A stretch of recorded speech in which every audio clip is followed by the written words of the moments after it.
इन लोगों ने जो बजट प्रस्तुत किया है, इसका कितना सच होगा, कितना कुछ होगा, तो आने वाला वक्त बताएगा। बाकी बड़ी बड़ी वादे सब लोग करते हैं और हम तो ये उम्मीद लगाएंगे, अगर ये जिन्होंने जो बजट पारित किया है, अगर ये ज़मीनी हकीकत पे सच होवे तो इससे समस्त युवाओं को फ़ायदा मिलेगा। और युवाओं की जो सबसे बड़ी समस्या वर्तमान में युवा फेस कर रहे हैं वो है पेपर लीक। जिस तरीके से, चाहे वो नीट का पेपर हो, चाहे राजस्थान के कंपटीशन के एग्जाम के पेपर हो, जब तक इन कंपटीशन एग्जाम की नकल पे रोक लगाया नहीं जाएगा, तब तक रोजगार को एक जो संतुष्टि जो होता है वो नहीं मिल पाएगा। आज जिस प्रकार से राजस्थान सरकार ने पहला बजट अपना जो है पेश किया है, इससे जो मैं विश्वविद्यालय से आता हूं, जैसे मैं स्टूडेंट्स के बीच में रहता हूं, तो स्टूडेंट्स की बात जो है विश्वविद्यालय जो राजस्थान सरकार ने की है बहुत अच्छे से की है, क्योंकि विश्वविद्यालय में कुलपति का जो दर्जा है उसको कुलगुरु में बदलकर भी बहुत अच्छी चीज कही है कि कुलगुरु हमारे गुरु पूजनीय होते हैं, इसलिए कुलगुरु जो है उनका दायित्व किया गया है। और जो है कुलपति का दायित्व है, कुलपति की नियुक्ति जो है कई सालों तक पेंडिंग पड़ी रहती थी, उसको भी उस पद को भी सर्जित करने का काम जो है राजस्थान सरकार ने किया है, जिसको सर्जित करने के बाद विद्यार्थियों के जो काम है वो जल्द से हो पाएंगे और विद्यार्थियों को हित प्रभावी होगा। ऐसे ही जैसे कि उन्होंने महाराणा प्रताप स्पोर्ट्स विश्वविद्यालय का गठन किया है, जिसके अंदर महाराणा प्रताप विश्वविद्यालय का गठन ऐसे जो स्पोर्ट्स के बच्चे हैं, स्पोर्ट्स के बच्चे आगे बढ़ सके, इसीलिए महाराणा प्रताप विश्वविद्यालय का स्पोर्ट्स का गठन किया गया है। और प्रत्येक जिले में स्पोर्ट्स अकेडमी खोलने के लिए स्पोर्ट्स अकेडमी के साथ महाविद्यालय खोलने का काम जो है राजस्थान की सरकार कर रही है। ये बहुत ही सराहनीय कार्य राजस्थान की सरकार ने किया है। निश्चित रूप से दिया कुमारी जी ने राजस्थान सरकार का पहला पूर्ण बजट पेश किया है, ये निश्चित रूप से अभिनंदनीय है और प्रशंसनीय। इसके अंदर युवाओं की अगर बात करें तो 1 लाख युवाओं को रोजगार देने की बात 1 वर्ष के अंदर की गई है और 5 साल के अंदर 4 लाख युवाओं को सरकारी नौकरियां देने की बात की गई है। मैं समझता हूं कि युवाओं के लिए बहुत बड़ी सौगात है। अगर महिलाओं की बात करें तो 2.5% ऋण के अंदर महिलाओं को ऋण देने की बात की गई है, और अगर बुजुर्गों की बात करें तो पेंशन के अंदर बढ़ोतरी की गई है, और अगर डॉक्टर की बात करें तो डॉक्टरों को 1500 नए डॉक्टरों की भर्ती की गई है। नर्सिंग कर्मियों के 4000 नर्सिंग कर्मियों की भर्ती की गई है। पुलिस कर्मियों की अगर मैं बात करता हूं तो 5500 नए पुलिस कर्मियों को नौकरियां देने की बात की गई। अगर पत्रकारों की बात करता हूं तो आरजेएचएस के माध्यम से पत्रकारों को जो इलाज मिलता है उसके बजट को बढ़ावा देने का काम किया है। इस प्रकार से एक आशा है ये जो बजट आज दिया कुमारी जी ने पेश किया है, ये राजस्थान को अग्रणी और विकसित राजस्थान को करने वाला है। और ये इसके अंदर अजमेर की अगर विशेष बात करें तो जिस प्रकार से हम देख रहे थे पुष्कर के अंदर लगातार वेडिंग हो रही थी, तो उस डेस्टिनी वेडिंग हब के लिए अलग से 1000 करोड़ का बजट भी दिया गया है, जिससे अजमेर और पुष्कर का ही विकास होगा और पर्यटन को बढ़ावा मिलेगा। अजमेर के दूसरी ओर बात करें तो जो ग्रीन एक्सप्रेस वे उसकी एक बड़ी सौगात की गई है। इसका सबसे ज्यादा लाभ अगर किसी को मिलेगा तो अजमेर वासियों को मिलेगा। अजमेर के बस स्टैंड के आधुनिकीकरण के लिए एक अलग से बजट जारी किया गया। मैं समझता हूं कि इसके अंदर सभी वर्गों का ध्यान रखा गया है। बाबा खाटू श्याम के भक्त जो राजस्थान नहीं विभिन्न प्रांतों के अंदर है, उसके कॉरिडोर को बनाने के लिए बाबा विश्वनाथ जी की तर्ज पर 1000 करोड़ की लागत से खाटू श्याम कॉरिडोर बनाने की सौगात जो दी गई है, मैं समझता हूं ये एक ऐतिहासिक कदम है। और ये जो आज तक हमने देखा है कि भारतीय जनता पार्टी का जब जब बजट आया है वो धरातल पर उतरता है, तो मैं समझता हूं कि ये एक बहुत शानदार और सबका कल्याण वाला बजट होगा। देखिए, आज भाजपा सरकार ने बजट पेश किया है, ऐसी कोई योजना उन्होंने बजट में नहीं दी है, ना महिलाओं से संबंधित दी है, ना शिक्षा से संबंधित कोई स्पेशली कोई ऐसी बजट दिया है। अजमेर को तो बिल्कुल ही कुछ भी नहीं दिया बजट में, अजमेर को तो बिल्कुल खाली रख दिया। जबकि है ना, देवनानी जी ने कहा था फायसागर का जो पानी है वो हम लोग उसके नल के द्वारा लोगों को बुलाएंगे, लेकिन बजट तो दिया ही नहीं उसमें फायसागर के पानी के लिए भी। और ना ही अजमेर दक्षिण विधानसभा पूरी बारिश में डूबती है, ना उसके लिए प्रोजेक्ट के लिए कोई नाले वाले के लिए या किसी के लिए प्रोजेक्ट के लिए कोई बजट दिया इसमें। और शिक्षा के लिए भी आप देखो, ये कह रहे हैं 50 स्कूल खोलेंगे, ये खोलेंगे, जबकि ये जो कांग्रेस सरकार ने स्कूल्स खोली थी महात्मा गांधी, उनको बंद करने के लिए कह रहे हैं। चिकित्सा के क्षेत्र में ऐसा कोई बजट नहीं दिया, जबकि गहलोत सरकार ने बहुत सारे ऐसे कॉलेज खुलवाए, उनके ऊपर कोई इम्प्लीमेंट नहीं करिए। और आप ये देखो, बेरोजगारों के लिए कोई ऐसा, इन्होंने ये कहा कि 4.5 साल में हम लोग इनकी वैकेंसी निकालेंगे बेरोजगारों की, लेकिन ऐसा कोई प्लान नहीं है कि हम कब कब कैसे कैसे वैकेंसी निकालेंगे। 4 साल बहुत बड़े होते हैं। आज आप मान लीजिए कोई अभी किसी की उम्र है तो 4 साल में कौन सी वैकेंसी निकलेगी नहीं निकलेगी कुछ पता ही नहीं है। 4 साल में कोई व्यक्ति ओवर एज हो जाएगा, उसका क्या होगा। तो ऐसे इन्होंने जो घुमा फिरा के जो बजट दिया है, तो जनता से संतुष्ट वाला बजट नहीं है। इन्होंने दिया है कि नल कनेक्शन देंगे 1.5 लाख 2 लाख, अरे कनेक्शन कैसे दोगे आप? ये कहते हैं कि हम 1.5 लाख नल के प्रत्येक घर में फ्री कनेक्शन देंगे, बिजली के कनेक्शन देंगे। आप ये देख लो, बिजली का बिल इतना बढ़ चुका है, जनता त्राई त्राई कर रही है। स्वास्थ्य से संबंधी इन्होंने कुछ भी नहीं बोला। पहले अशोक गहलोत जी ने चिरंजीवी योजना थी, उसमें इन्होंने ये भी नहीं कहा कि हम स्वास्थ्य के लिए पैसा बढ़ाएंगे कि नहीं। आज लोग अस्पताल में जाते हैं, बेचारे परेशान हो रहे हैं, किसी को कोई सुविधा नहीं मिल रही। 5 लाख का कह रहे हैं, लेकिन 5 लाख में भी कोई आयुष्मान वाले में भी कोई ऐसी योजना नहीं है कि जो ये कहते हैं 75 साल वाले के, यानी कि पहले तो आदमी 75 साल का हो, उसके बाद अस्पताल में इलाज करना नहीं जाए, और अगर उससे कम है तो वो कहाँ इलाज करवाए।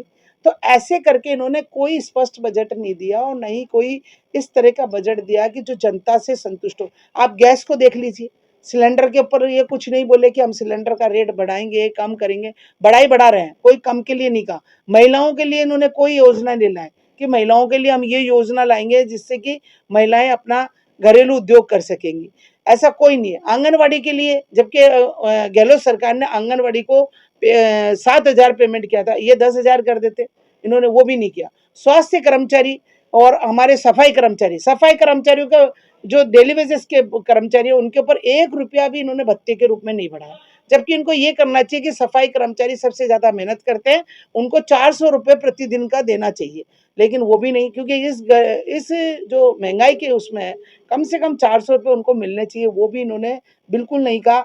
जो एक इन्होंने संविदा कर्मी, जो लोग काम करते थे संविदा पर, वो संविदा कर्मी की भी पोस्ट खत्म करके उनको भी हटा दिया, जो कि संविदा कर्मी कम से कम 8 से 10,000 रुपये में काम करते थे।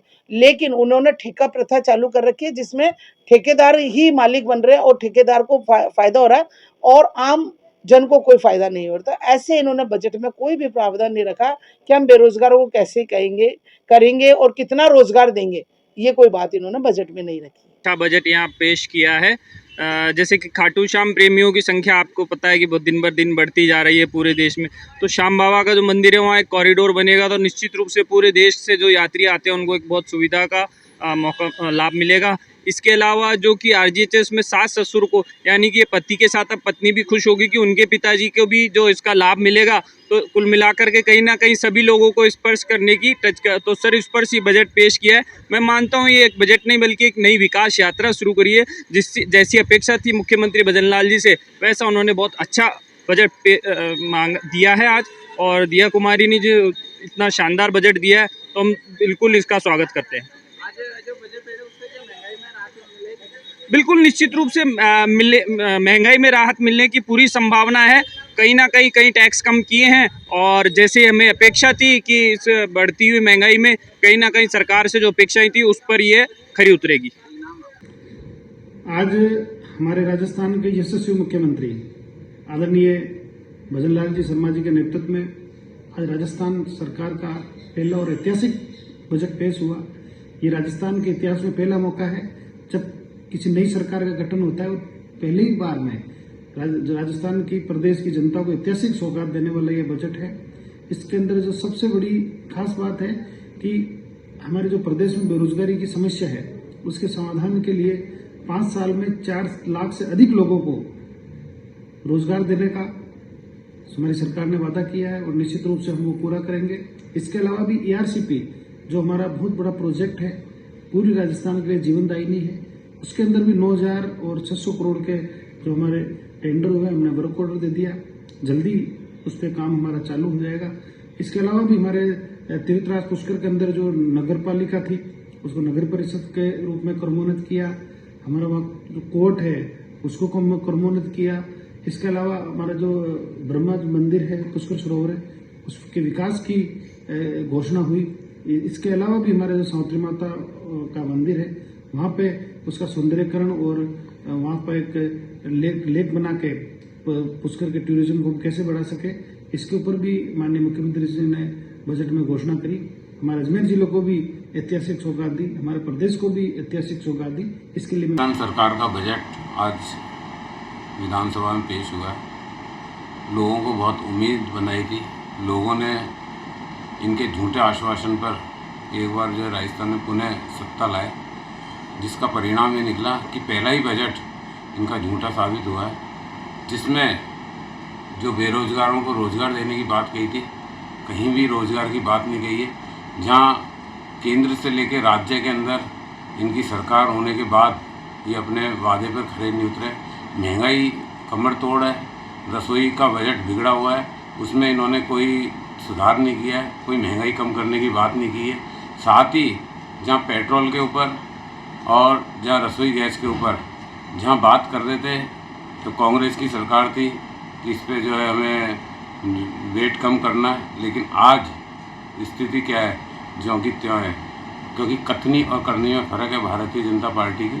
और भारतीय जनता पार्टी का जो बजट आया है ये बिल्कुल निराधार है और इसके अंदर किसी भी आम आदमी का कोई फ़ायदा नहीं है। अगर कोई भारतीय जनता पार्टी अगर वादा करती है तो उसको पूरा करने के लिए भी उसको पहल करनी चाहिए। उन्होंने आज तक अपने किए हुए वादों को कभी पूरा नहीं किया है।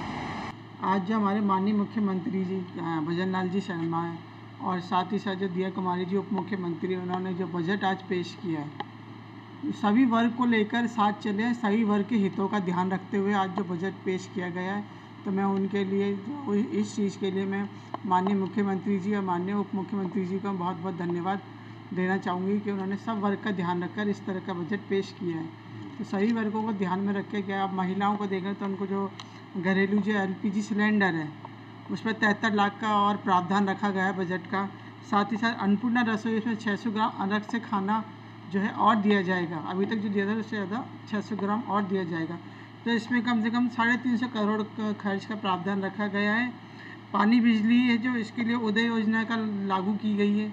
साथ ही साथ महिलाएं बच्चियां जो इस पर जो पानी बिजली उदय योजना चालू की गई है इसमें 62,400 करोड़ का प्रावधान रखा गया है। और साथ ही साथ जो महिलाएं बच्चियां जो इन पर दुष्कर्म होते हैं तो इनके लिए लाडली योजना शुरू की गई है, लाडली सुरक्षा योजना। साथ ही साथ रानीबाई सुरक्षा प्रशिक्षण इसको विशेष तौर पर जो है ये चालू करेंगे ताकि जो महिलाएं हैं, जो बच्चियां हैं, जो अकेले निकलने में डरती है तो वो अपनी सुरक्षा खुद ये प्रशिक्षण लेकर और अपनी सुरक्षा जो खुद कर सके। इसी के साथ ITI पॉलीटेक्निक कॉलेज ये भी बनेंगे अपने यहाँ पर और जिसमें जो है इन कॉलेजों में जो लगभग एक वर्ष में 1 लाख भर्तियाँ होंगी। 5 वर्षों में 4 लाख भर्तियों का लक्ष्य रखा गया है, सरकार ने रखा है। और नई पर्यटन नीति है उसको भी लागू किया है। साथ ही साथ डिफेंस मैन्युफैक्चरिंग की स्थापना इसको भी करेंगे। खाटू श्याम जी जो अपना मंदिर है, धार्मिक स्थल है, तो उस पर 100 करोड़ का बजट का जो है प्रावधान उसमें दिया गया है। तो वो 100 करोड़ का खर्च उस पर खाटू श्याम जी के धार्मिक स्थल है वहाँ पे वो किया जाएगा। इसके साथ ही जो अजमेर को जो कहेंगे आप, तो अजमेर के लिए जो आधुनिक सुविधा युक्त बस स्टैंड बनाया जाएगा और केकड़ी से नसीराबाद और कोटड़ा। साथ ही साथ विधानसभा क्षेत्र अजमेर उत्तर तक जो है स्टील की पाइपलाइन है उसको बिछाया जाएगा, तो ये प्रावधान रखा गया है। साथ ही साथ अजमेर में जो है आयुर्वेदिक योग और प्राकृतिक चिकित्सा विश्वविद्यालय की स्थापना की जाएगी। विधानसभा के जो क्षेत्र में जो आयुष्मान मॉडल CSC की स्थापना होगी। विधानसभा क्षेत्र में जो 20 हैंडपम्प और 10 ट्यूबवेल है तो इसको जो बनाया जाएगा और लगाए जाएंगे। और साथ ही साथ 5 करोड़ की सड़कें भी बनेगी। नगर अजमेर शहर में 20 करोड़ की राशि अलग से जो है सड़क निर्माण में दी जाएगी, इसकी स्वीकृति दी गई है। साथ ही साथ अजमेर में जो वर्षा जल निकासी होती है उसके लिए 44 करोड़ राशि का प्रावधान रखा है, तो इसके लिए जो निकासी शहर में पानी भरता है उसका उस समस्या से छुटकारा मिलेगा। साथ ही साथ किशनगढ़ एयरपोर्ट वहाँ फ्लाइंग ट्रेनिंग शुरू की जाएगी, तो इससे जो है लोगों को रोज़गार मिलेगा, प्रशिक्षण मिलेगा, तो इससे जो है हमारे यहाँ कई लोगों को रोज़गार मिलेगा। साथ ही साथ 30 इलेक्ट्रिक बसें भी चलेंगी। तो ये सरकार ने जो बजट रखा है मैं कहूँगी कि सभी को ध्यान में रखते हुए, सभी वर्गों को ध्यान में रखते हुए रखा गया है, चाहे गरीब हो, चाहे पढ़ा लिखा हो, चाहे कहना जैसे हमारे माननीय प्रधानमंत्री जी ने कहा है कि अंतिम छोर पर बैठा व्यक्ति है उसको भी लाभ मिले, तो इस तरह का ये बजट बनाया गया है। तो यहाँ सभी वर्गों को जो है लाभ मिलेगा इसमें। तो मैं यही कहूँगी कि आज के माननीय मुख्यमंत्री जी को बहुत बहुत धन्यवाद दूंगी और उप मुख्यमंत्री माननीय दिया कुमारी जी उनको भी बहुत बहुत धन्यवाद दूंगी। साथ ही हमारे जो विधानसभा अध्यक्ष वासुदेव देवनानी जी उनको भी बहुत बहुत धन्यवाद दूंगी। इस तरह का जो है बजट जो है आज पेश किया। आज का जो राजस्थान का बजट विधानसभा में प्रस्तुत हुआ, मैं कह सकता हूं कि अब तक के राजस्थान प्रदेश का सबसे सर्वोत्तम और ऐतिहासिक ये आज का बजट है, क्योंकि जिस प्रकार से विकसित भारत हमारा देश जिस प्रकार से माननीय मोदी जी के नेतृत्व में बढ़ रहा है और विकसित भारत के अवधारणा पर जिस प्रकार से केंद्र का बजट आया, ठीक उसी प्रकार से हमारा अग्रणी राजस्थान इस तर्ज पर आज का हमारा बजट प्रस्तुत हुआ और ये बजट मैं कह सकता हूँ कि सर्व जन सुखाय सर्वजन हिताय की जो पंक्ति है उसको बिल्कुल चरितार्थ करता है। बजट के अंदर जितने भी हमारे वर्ग हैं, चाहे वो युवा वर्ग हो, चाहे महिला वर्ग हो, चाहे कृषक वर्ग हो, चाहे हमारे खिलाड़ी हो, उन सब को समाहित करते हुए एक बहुत ही संतुलित और उन सबके विकसित करने का एक बड़ा बजट आज प्रस्तुत हुआ। इस बजट की सबसे पहली बात मैं कह सकता हूँ, क्योंकि हम अजमेर से जुड़े हैं, इससे अजमेर के अंदर जो सौगात मिली है कि केकड़ी से लेकर के और हमारे अजमेर तक का जो एक पाइपलाइन जो थी, स्टील की पाइपलाइन थी, उसके प्रावधान का इस पर रखा गया है। जिस प्रकार से SR7 हमारे स्टोरेज टैंक हुआ करते थे, उसी प्रकार का स्टोरेज टैंक का प्रावधान इस बजट के अंदर आया है। तो निश्चित रूप से हम ये मान के चल सकते हैं कि जो अजमेर की पेयजल समस्या जो कई लंबे समय से जो लंबित चल रही है, उस पर कहीं ना कहीं एक बहुत बड़ा इस बजट में प्रावधान किया और आने वाले दिनों में इसकी समस्या का समाधान हमको देखने को मिलेगा। इसी प्रकार से हमको ध्यान में आया कि जो ये बजट है, जिस प्रकार से युवाओं के लिए कि युवाओं को हमारे रोजगार मिले, तो निश्चित रूप से इस सरकार ने इस बजट के अंदर 4 लाख युवाओं को नौकरी देने का प्रावधान रखा और इस एक वर्ष के अंदर जो पूर्व में 70,000 नौकरियों का इंटरिम बजट के अंदर हमने वादा किया था, उसको बढ़ा करके 1 लाख बजट जो है 1 लाख नौकरियों का प्रावधान इस बजट के अंदर रखा गया है। इसी प्रकार से जो हमारे खिलाड़ी हैं, उन खिलाड़ियों की मैं बात करूं तो एक बड़ी जो है sports university, Maharana Pratap sports university का जो है इसके अंदर बजट में प्रावधान रखा गया है। प्रत्येक जिला स्तर पर एक स्पोर्ट्स अकेडमी का इसमें प्रावधान रखा गया है। यानी कुल मिलाकर के हमारे प्रदेश के युवा जो खिलाड़ी युवा हैं, उन सब के लिए उनको आगे बढ़ने के लिए इस बजट के अंदर एक अच्छा प्रावधान रखा गया है। इसी प्रकार से हमको ध्यान में आता है कि जिस प्रकार से इंफ्रास्ट्रक्चर डेवलपमेंट की बात का प्रावधान इस बजट में आया, तो हमको ध्यान में आया कि जो हमारा राज्य सड़क का जो विकास होना चाहिए, उसके लिए 9,000 करोड़ से ज़्यादा का प्रावधान आज के इस बजट में रखा गया है। इसी प्रकार से जो हम कह सकते हैं कि प्रत्येक जिले के अंदर जो है उसका सर्वांगीण विकास हो, इसके नाते डॉक्टर श्यामा प्रसाद मुखर्जी जिला उत्थान योजना का प्रावधान इस बजट में रखा गया है, जिसके माध्यम से जो है जिले के विकास की, प्रत्येक जिले के विकास की जिसके अंदर बात की जाएगी। इसी प्रकार से अगर पीने के पानी की बात करूं तो 25 लाख घरों में नल के प्रावधान जो है इस बजट के अंदर रखा गया है। इसी प्रकार से हमारी जो बच्चियां हैं, उन सब के लिए पूर्व में हमने देखा कि जो छात्र होते थे, पुरुष छात्र थे, उनके लिए ही बालिका जो सैनिक बालिका स्कूल होते थे, इस बजट के अंदर पहली बार जो है बालिका सैनिक स्कूल का प्रावधान भी इस बजट में रखा गया है। इसी प्रकार से महिलाओं को 2.5% की दर पर ऋण का प्रावधान इसके अंदर रखा गया है। इसी प्रकार से प्रत्येक विधानसभा क्षेत्र में 5 नए आंगनवाड़ी केंद्र जो है इसके अंदर खोले जाएंगे। लखपति दीदी का जो हमारा पूर्व का प्रावधान था 5 लाख का, उसको बढ़ाकर के 15 लाख किया गया है। इसी प्रकार से प्रत्येक जिला स्तर पर हेलीपैड की व्यवस्था इस बजट के अंदर प्रावधान की गई, क्योंकि हम सब जानते हैं कि जिस प्रकार से प्रत्येक जिले के अंदर आजकल VIPs का मूवमेंट है, उस VIPs के मूवमेंट के लिए वो चाहे राजनेता हो, चाहे और अन्य कोई श्रेणी के व्यक्ति हो, उन सब के लिए हेलीपैड एक अनिवार्य आवश्यकता बन गई। तो प्रत्येक जिले पर एक हेलीपैड की व्यवस्था इस बजट के प्रावधान में रखी गई है। इसी प्रकार से जो हमारे स्वतंत्रता सेनानी जो हुआ करते थे, उनकी पूर्व में जो पेंशन थी वो 50,000 थी, उसको बढ़ा करके और 60,000 किया गया, यानी 10,000 का इजाफा। जिन्होंने हमारे देश के स्वतंत्रता संग्राम के अंदर भाग लिया, अपना सब कुछ जो समर्पित इस देश के लिए किया, उनकी भावना को ध्यान में रखते हुए, उनके उत्थान की भावना को ध्यान में रखते हुए ये पेंशन का प्रावधान 10,000 बढ़ाकर किया गया, ये किया गया है। इसी प्रकार से अजमेर की अगर सौगात की बात करूँ तो जैसा मैंने बताया कि जो एक जो पानी की समस्या के लिए एक बड़ा प्रावधान हुआ है, निश्चित रूप से उसके साथ साथ ही ग्रीनफील्ड एक्सप्रेस यह भी अजमेर से हमारा निकलने वाला इस बजट के प्रावधान में लिया गया है। तो निश्चित रूप से उसकी वजह से हमारे अजमेर जिले के अंदर टूरिस्ट का आगमन भी बढ़ेगा और निश्चित रूप से टूरिस्ट का आगमन बढ़ेगा तो हमारे जो है एक रोजगार के अवसर भी यहाँ पर निश्चित रूप से बढ़ेंगे। इसी प्रकार से हमको ध्यान में आता है कि पूर्व के अंदर जो RGHS के अंदर जो इलाज होता था, उसके अंदर व्यक्ति की पत्नी, बच्चे और उसके माता पिता, ये इसका एक प्रावधान था, लेकिन अब सास ससुर को भी इलाज का प्रावधान इसके अंदर रखा गया है। तो कुल मिलाकर के जो हम कह सकते हैं कि एक पूरे परिवार के स्वास्थ्य की चिंता इसके प्रावधान इस बजट में किया गया है। इसी प्रकार से हमारे जो पत्रकार भाई हैं, हमारे पत्रकार जो बंधु हैं, उनके लिए एक special scheme Rajasthan journalist health scheme का है लागू की गई है, जिसका जो है उसके बजट का 50 करोड़ तक का उसके अंदर बजट का प्रावधान को वृद्धि की गई है। तो निश्चित रूप से ये हमारे पत्रकार बंधुओं के लिए एक बहुत बड़ा एक सौगात इस बजट के अंदर दी गई है। इसी प्रकार से जो हमारे पेंशनर्स थे उनके इलाज के लिए पूर्व के अंदर जो है कम राशि का प्रावधान था, उसको बढ़ा करके 5,000 रुपये तक का प्रावधान इसमें किया गया है। इसी प्रकार से पूरे 1,000 जो है नए आंगनवाड़ी केंद्र जो है इस राजस्थान के अंदर इस बजट के अंदर प्रावधान के लिए रखा गया है। और कुल मिलाकर के आगे आने वाले समय में चिकित्सा सुविधाओं को बढ़ाते हुए 1500 डॉक्टर्स की नई भर्ती और 4,000 हमारे जो नर्सिंग कर्मी हैं उनकी भर्ती का प्रावधान आज के इस बजट में रखा गया है।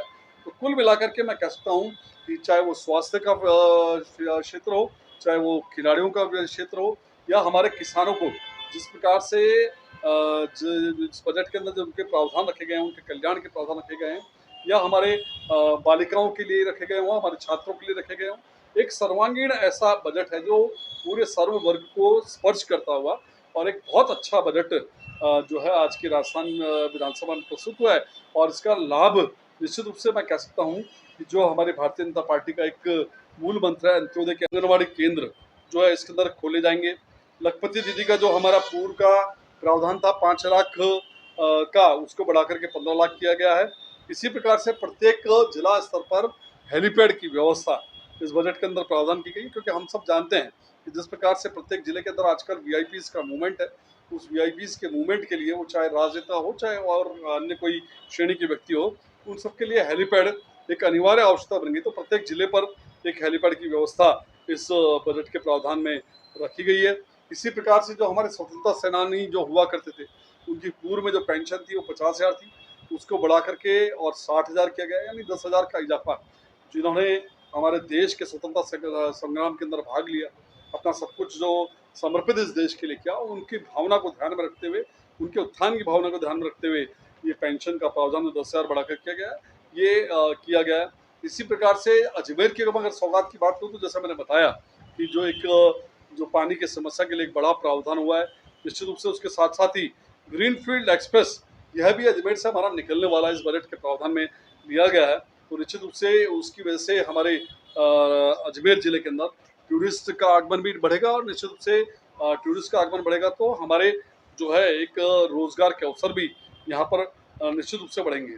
इसी प्रकार से हमको ध्यान में आता है कि पूर्व के अंदर जो आरजीएचएस के अंदर जो इलाज होता था उसके अंदर व्यक्ति की पत्नी, बच्चे और उसके माता पिता, ये इसका एक प्रावधान था, लेकिन अब सास ससुर को भी इलाज का प्रावधान इसके अंदर रखा गया है। तो कुल मिलाकर के जो हम कह सकते हैं कि एक पूरे परिवार के स्वास्थ्य की चिंता इसके प्रावधान इस बजट में किया गया है।